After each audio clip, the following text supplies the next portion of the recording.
panelista es Leonor Calderón, exministra de Desarrollo Social de Panamá. Ha desempeñado diferentes cargos en las áreas de cooperación técnica y de relaciones internacionales fuera de Panamá, en el Fondo de Población de Naciones Unidas y hasta hace poco como directora subregional para México, Centroamérica, Cuba y República Dominicana de la Secretaría General Iberoamericana, CEGIP. Bienvenida, Leonor.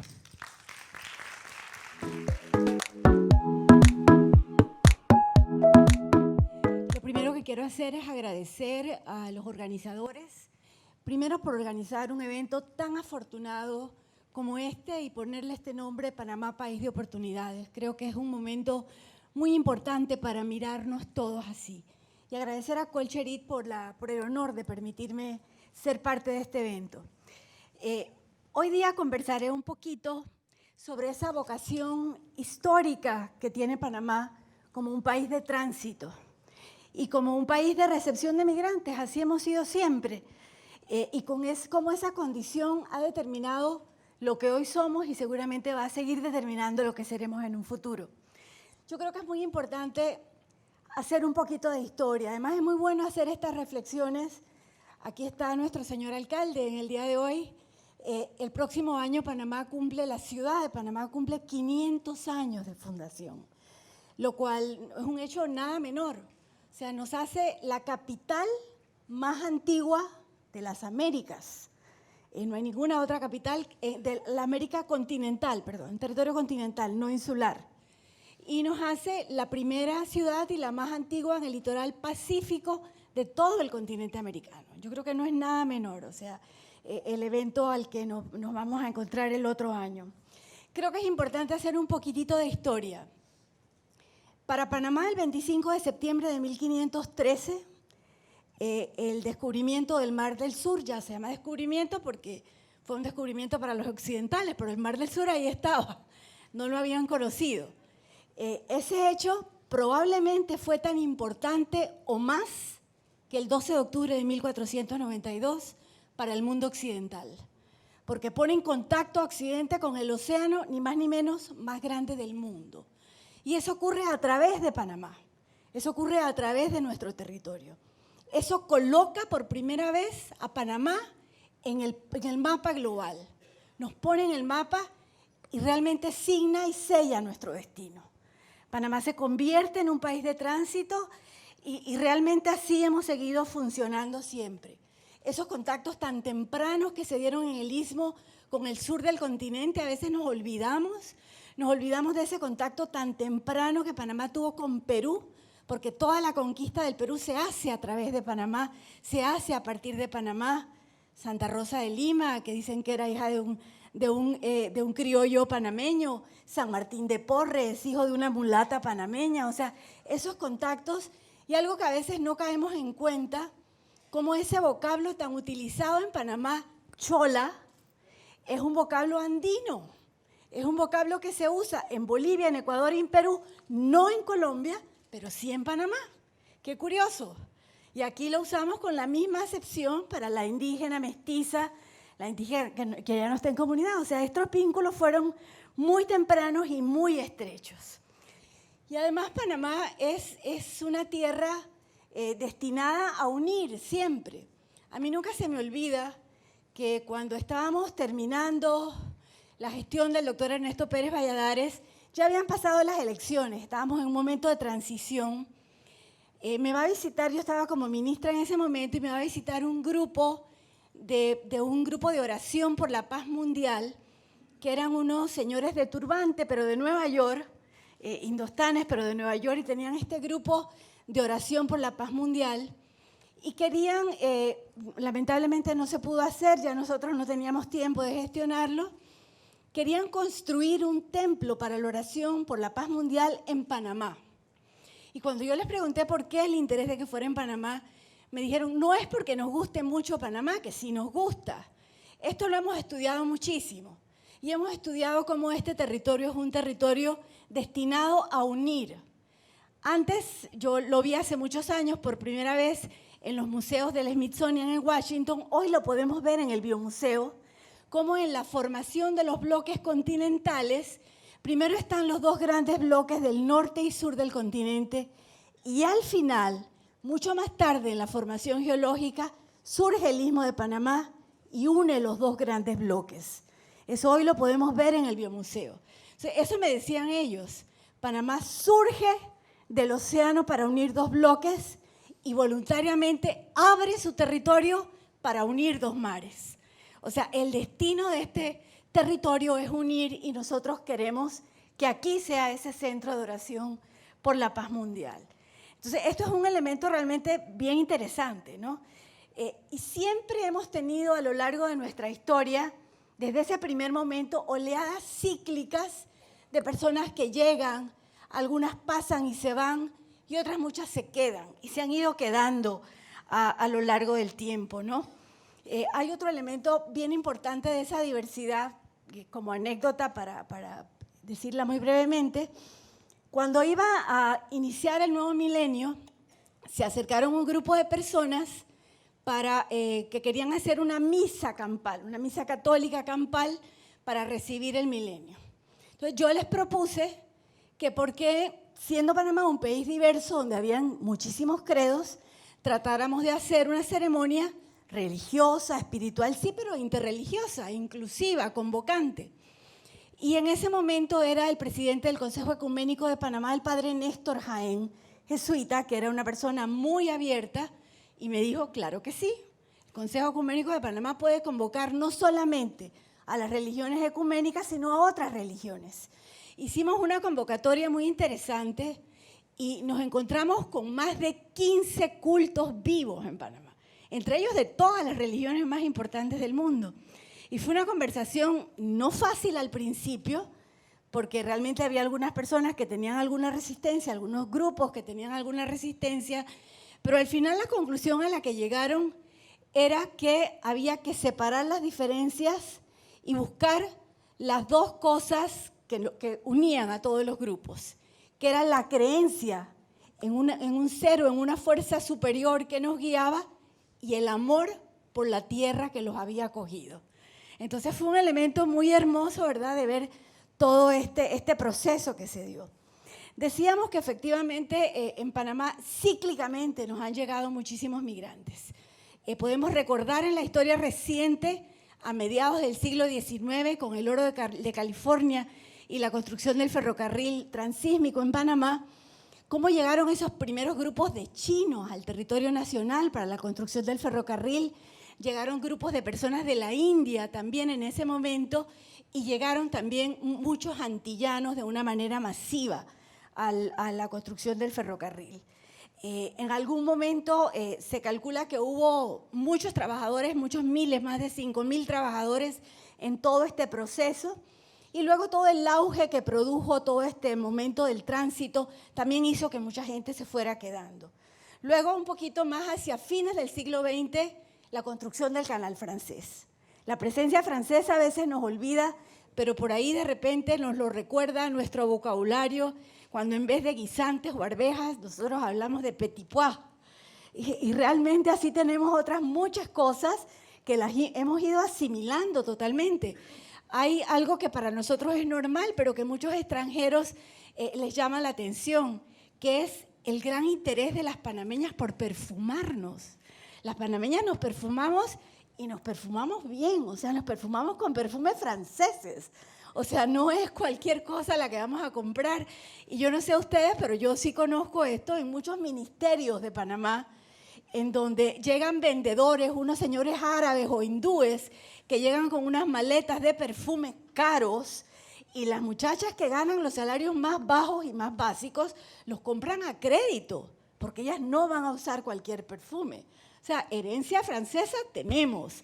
Dejaron un legadito en ese momento que estuvieron aquí y no fue menor. En algún momento los trabajos del Canal Francés llegaron a tener 19.000 trabajadores en Panamá. En ese momento, de muchísimos lugares. Había franceses europeos, los menos, franceses de las Antillas, de Martinica, muchos, otros antillanos no franceses, sino angloparlantes, ya desde esa época de Jamaica, y franceses de Senegal, que también vinieron para la construcción del canal. O sea, realmente es muy interesante ver cómo se fue conformando. Claramente, en esa época todavía las enfermedades, el clima, el territorio inhóspito en términos de salubridad, no invitó a mucha gente a quedarse. Y mucha gente se fue, pero mucha gente también se quedó. Alguna gente se quedó. Y luego viene la construcción del Canal de Panamá por parte de los Estados Unidos de América, que fue realmente algo que trastornó totalmente nuestra vida. Efectivamente, se calcula que a lo largo de todos los trabajos de la construcción del Canal de Panamá, se llegaron a contratar cerca de 100.000 trabajadores, en su gran mayoría extranjeros. Cuando inicia la construcción del canal, que realmente el grueso del asentamiento está en las ciudades de Panamá y Colón, se calcula, he consultado varios documentos y las cifras no son muy precisas, algunos dicen una, otros dicen otra, pero la ciudad de Panamá tendría entre 20 y 25.000 habitantes, la ciudad de Panamá. Eso se duplica rápidamente. Ya en 1914 habían 46.000 habitantes, con más de un 38% de extranjeros. Realmente el cambio fue abrumador, fue realmente abrumador. Y esa presencia extranjera, de la cual mucha se fue, pero ya en ese momento, pasado el saneamiento, descubierto el vector de la fiebre amarilla, ya Panamá era un territorio que invitaba a quedarse. Además, todas las oportunidades de trabajo que habría este movimiento que ya produjo la apertura de la vía interoceánica, invitó mucho más a quedarse y efectivamente muchísima gente se quedó en ese momento en Panamá. Y realmente esto alteró toda la vida en Panamá. Alteró la vida económica, sin duda. Hay algunos economistas panameños que hablan del surgimiento de una burguesía casateniente. Sí, porque para albergar a estos miles de trabajadores, quienes tenían capital, construyeron estas famosas casas de cuarto para albergarlos y ahí generaron capital. Y fueron generando capital y muchos de los capitales panameños tuvieron inicialmente ese origen. Cambiaron la vida social, claramente, o sea, era un grupo muy importante de personas de las Antillas, las que se quedaron fundamentalmente, que eran de otra religión, eran angloparlantes, eran de otro idioma materno, eran de otras costumbres gastronómicas, y hoy día hay muchos de esos legados que son parte de nuestra identidad, o es que nosotros pensamos que el sao es una comida extranjera. No, esas patitas de puerco avinagradas son tan panameñas como todos los que hemos nacido en esta tierra. O cuando vamos a Colón tenemos que comer patí, plantintá, porque nos gustan mucho. Y eso es una herencia de esa presencia antillana en ese momento. Entonces, efectivamente, alteró la vida social, alteró la vida política. No podemos olvidar que unos años después de la inauguración del Canal de Panamá, tiene lugar uno de los movimientos populares de calle más importantes de este país, que fue la huelga inquilinaria, con una subida de los alquileres. ¿Serían mayoritariamente panameños los que protestaron? Por supuesto que no, los que vivían en esas casas, en su gran mayoría no eran panameños. La organización, la dirigencia era panameña, tampoco. Ahí está José María Blázquez de Pedro, que era un anarquista español, que muchos lo consideran padre del sindicalismo panameño, porque realmente fueron esas las corrientes que hubo. Había chilenos, había peruanos en la dirigencia. En la dirigencia de ese movimiento no habían panameños. O sea que sí transformó también la vida política. Y sin embargo seguimos adelante y seguimos prosperando y seguimos avanzando y sin muchos sustos y sin muchos sobresaltos seguimos hasta donde estamos, ¿no? Y efectivamente luego a mediados del siglo XX hubo otra oleada en la Segunda Guerra Mundial por el gran flujo que había en Panamá de procesos, de barcos, de las tropas que los Estados Unidos la utilizaban, todo el movimiento comercial que se dio, la construcción de obras de infraestructura en el canal, parte de la carretera interamericana, la carretera transísmica, las 48 bases que se construyeron, que a veces se nos olvidan y que afortunadamente después ya no quedaron solo 14 de un momento, pero todo eso ocurrió en Panamá en la Segunda Guerra Mundial. Y luego, de los últimos 50 años para acá, probablemente ahora estemos viviendo la oleada más grande de inmigración de los últimos 50 años. Producto de muchas cosas, producto de que nos ha ido bien, porque no nos ha ido mal. Panamá tiene como 10 años liderizando el crecimiento económico de la región. Eso es atractivo para los demás. Producto de crisis en algunos lugares de la región, la migración colombiana, que ha sido siempre natural en Panamá, empezó desde los 80 de una manera muy masiva, pero migración colombiana ha habido siempre, tanto que nosotros mismos éramos colombianos antes, o sea, eso no se nos puede olvidar. Es una migración natural, cercana y que siempre ha estado permanente. Y luego, más recientemente, de los últimos 10 años, migraciones de otros lugares del continente. La migración venezolana, que comienza hace unos 10 años, que comienza a ser muy masiva. La migración centroamericana, que cada vez es mayor, es una migración más callada, pero que muchas veces la vemos en nuestras casas con las trabajadoras que están en las casas o en otros lugares. Hace algunos años la migración dominicana, que ya ha bajado mucho porque a ellos no les está yendo tan mal ahora y ya se están quedando un poquito más allá en República Dominicana.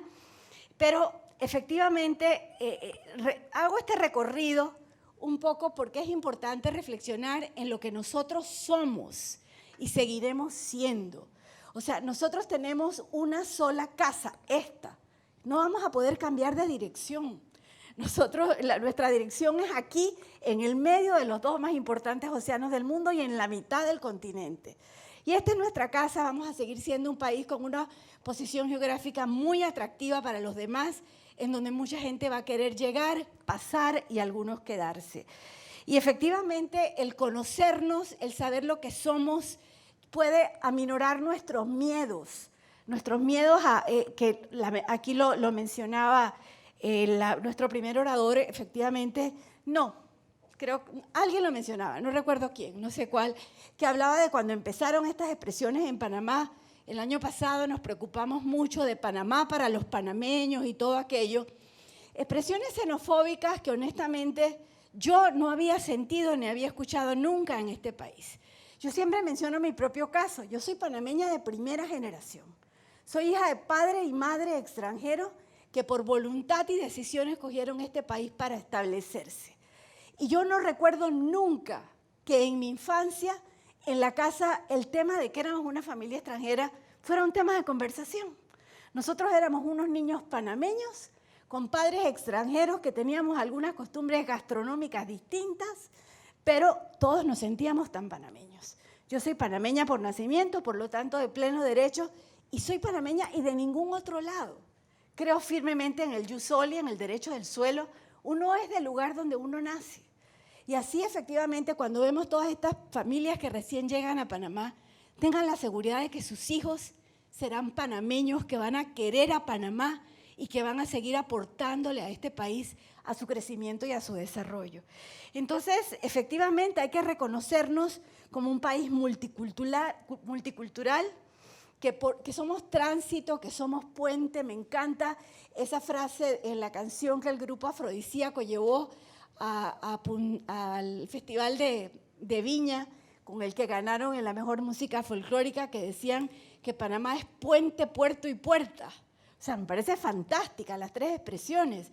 O sea, qué orgullo ser puente, qué orgullo ser puerta y qué orgullo ser puerto, de llegada para muchos, ¿verdad? Y yo creo que además hay otro indicador que a veces se nos olvida con mucha frecuencia, que es el indicador de que Panamá no es un país expulsor de migrantes. Somos de los pocos países de Mesoamérica que no expulsamos masivamente migrantes. Algo bueno tiene que significar eso. La gente por algo no se quiere ir. Nosotros salimos, viajamos, regresamos. Tenemos algunas cosas que nos invitan y que nos permiten quedarnos en el país. Porque la gente de Centroamérica y de Mesoamérica en general no migra por hobby, migra por necesidad. Esa migración tan arriesgada y tan peligrosa es una migración que a veces es un imperativo para sobrevivir, para mantener la vida, para preservar una serie de elementos. Entonces, sí, efectivamente, yo creo que un poco perdimos a lo mejor el control y por eso nos asustamos un poco a partir del año pasado, porque sí hay que reconocer que hace algunos años hubo mucho desorden y se comenzó a desregular todo este tema de la migración. Yo creo que cerrar fronteras es imposible, Panamá no lo puede ni lo debe siquiera pensar. Las regulaciones probablemente siempre son necesarias, pero lo que más importa es poder gestionar adecuadamente esa condición que nosotros tenemos de país receptor de migrantes, de país de oportunidades, gestionarla y permitir que realmente en este lugar hay espacio para todos. Nosotros tenemos una densidad de población moderada, con una altísima concentración de población en el área metropolitana. Tenemos una tasa de fecundidad más bien baja. O sea, nosotros no somos tantos. Yo creo que aquí tenemos espacio todavía para mucha gente de buena voluntad que quiera venir a acompañarnos en el proceso de fortalecer este país. Vamos a tener en el 2020 una gran oportunidad con el Censo de Población y Vivienda para volver a saber quiénes somos, dónde estamos, qué queremos, de dónde venimos. Eso va a ser muy importante. Ojalá que esta vez sí lo volvamos a hacer bien. Y yo creo que tenemos muchos retos a futuros como sociedad. Hablaba el padre Miguel Ángel de la situación de hambre que hay en Panamá. Realmente es una situación que no se puede justificar en un país que tiene las cifras de macroeconomía que tiene Panamá. No se puede justificar que haya personas que pasen hambre. Y eso nos habla, y aquí hago un poco alusión a lo que mencionaba Betty, a ese museo tan importante en el que ella está empeñada. Efectivamente, esto nos indica además que todavía tenemos elementos para perfeccionar en nuestra democracia. Si hay gente que pase hambre, quiere decir que algo no estamos haciendo bien en la democracia. Y la desigualdad que tiene Panamá nos debe golpear, nos debe llamar a la indignación de manera permanente, porque este país sí es un país de oportunidades, pero tenemos que hacer que sea un país de oportunidades para todos, no solamente para unos cuantos, que realmente sea la oportunidad para los pueblos indígenas, para los pueblos afro de la costa, para todos. Y además todos los logros que tenemos, maravilloso que nos sintamos complacidos, pero todos son reversibles. Yo creo que Panamá está llegando a un punto de inflexión muy importante. O realmente nos decidimos a subir hacia adelante o podemos perder lo logrado. Y estos niveles tan brutales de desigualdad que tenemos en el país pueden poner en riesgo todo lo que hemos logrado. Entonces, yo simplemente los dejo aquí. Los invito a que sigamos en este maravilloso país de oportunidades, pero con el compromiso de hacer que las oportunidades sean para todos. Muchas gracias.